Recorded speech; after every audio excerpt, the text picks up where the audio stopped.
बहुत बार एक common trend जो हमें दिखाई देता है वो होता है कि बहुत सारे पेशेंट जो बेबी के लिए ट्राई कर रहे हैं ना, they are often suffering from lot of vaginal infections.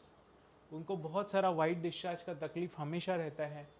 In fact they give a very clear history कि जब भी रिलेशन आते हैं उसके बाद उन्हें काफ़ी तकलीफ होता है, इन्फेक्शंस होते हैं।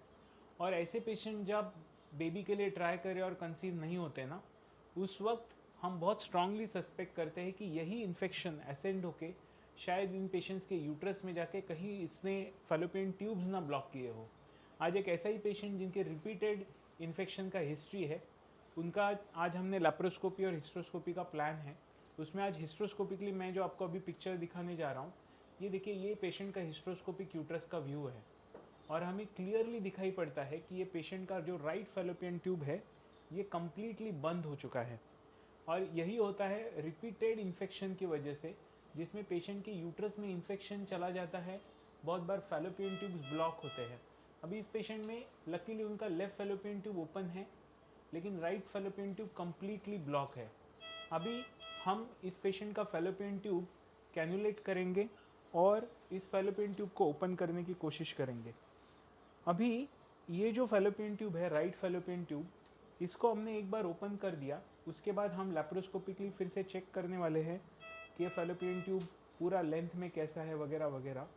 लेकिन इम्पॉर्टेंट बात ये है कि जब भी बार बार अगर आपको इन्फेक्शंस हो रहे हैं ना, तो उसको अनदेखा मत कीजिए, क्योंकि बहुत बार इन्हीं इन्फेक्शन की वजह से आपके फैलोपियन ट्यूब ब्लॉक हो सकते हैं। अभी देखिए, हम ये फैलोपियन ट्यूब इस पेशेंट का ओपन कर रहे हैं।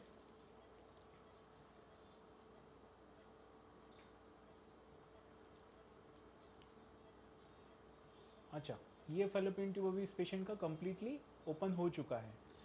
अभी ये फैलोपियन ट्यूब ओपन होने के बाद ये ज़रूरी नहीं कि पेशेंट का फैलोपियन ट्यूब अच्छे से काम ही करे।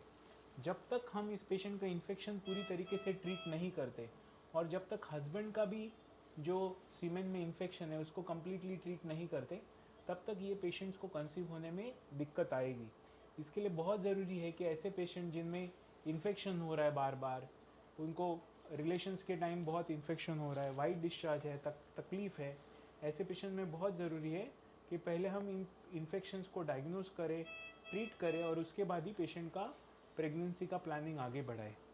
याद रखिए, यही वो छोटी छोटी चीज़ें हैं फर्टिलिटी एवेल्यूएशन में जो अक्सर मिस होती है।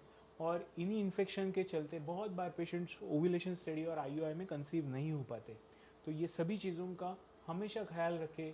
पहले इन्वेस्टिगेट कीजिए, इन्फेक्शन ट्रीट कीजिए, और उसके बाद ही फर्टिलिटी ट्रीटमेंट्स को आगे बढ़ाइए।